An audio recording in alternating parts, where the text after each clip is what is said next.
दोस्तों साल 1957 की एक रात जब पूरी दुनिया ने आसमान की तरफ देखा और अचानक सी एक बीप करती आवाज ने लोगों की नींद उड़ा दी। दुनिया का सबसे तनावपूर्ण दौर चल रहा था, कोल्ड वॉर। अमेरिका और सोवियत यूनियन एक दूसरे से आगे निकलने की दौड़ में थे। हथियारों की होड़, परमाणु बम की धमकी और प्रोपेगेंडा सब कुछ आसमान छू रहा था। लेकिन 4 अक्टूबर की ठंडी रात अचानक कुछ ऐसा हुआ जिसने दुनिया के इतिहास को हिला डाला। सोवियत संघ ने दुनिया का पहला आर्टिफिशियल सैटेलाइट स्पुतनिक 1 अंतरिक्ष में भेजा। CBS Television presents a special report on Sputnik 1, the Soviet space satellite. Douglas Edwards reporting. Until 2 days ago, that sound had never been heard on this earth.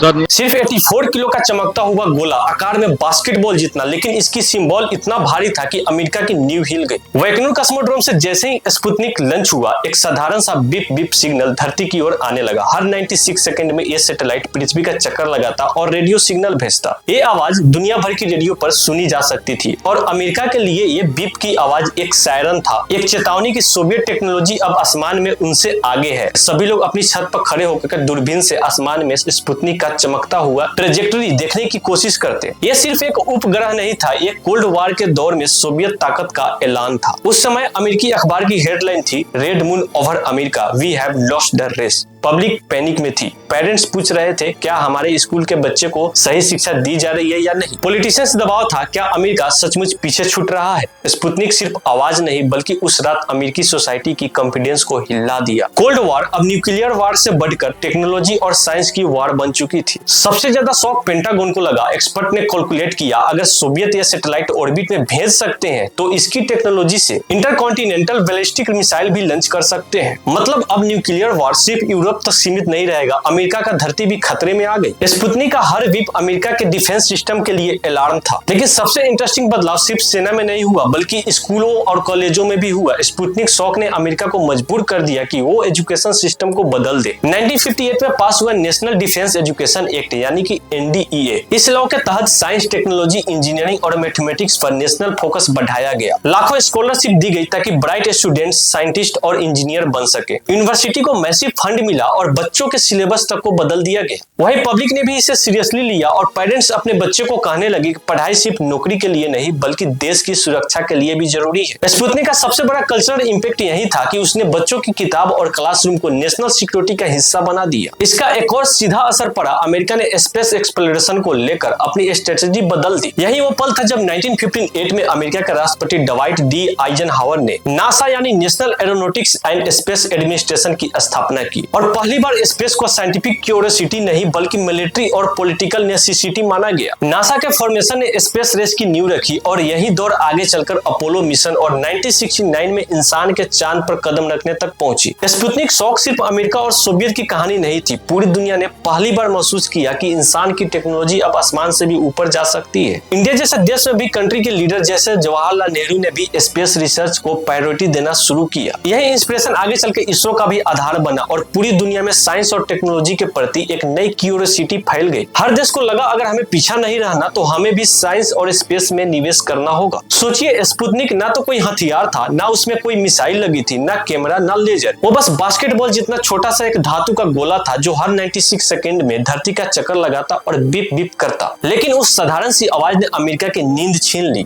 हर आवाज ने उनके डिफेंस एक्सपर्ट को याद दिलाया कि सोवियत उनसे आगे है। हर बिप ने बच्चों की क्लासरूम तक को हिला दिया, सिलेबस बदल दी गई, किताबें नई लिखी गई और साइंस सडनली नेशनल सिक्योरिटी का हिस्सा बन गया। यही बीप नासा का नींव बना और इसी बीप से शुरू हुई वो दौर जिसने इंसान को 12 साल बाद चांद की सतह तक पहुंचा दिया। इतिहास अक्सर बताता है कि बदलाव हमेशा बम और तोपों से नहीं होता बल्कि कभी कभी मामूली सी आवाज भी पूरी दुनिया का फ्यूचर बदल सकता है। 1957 का स्पुतनिक शौक सिर्फ कोल्ड वॉर की कहानी नहीं है, ये उस बीप की गूंज है जिसने पूरी दुनिया के सिस्टम को बदल दिया। तो दोस्तों, अगर आपको भी लगता है कि ऐसी दिलचस्प कहानी हमें फिर से सोचना सिखाती है तो इस वीडियो को लाइक, शेयर और सब्सक्राइब करना ना भूलें।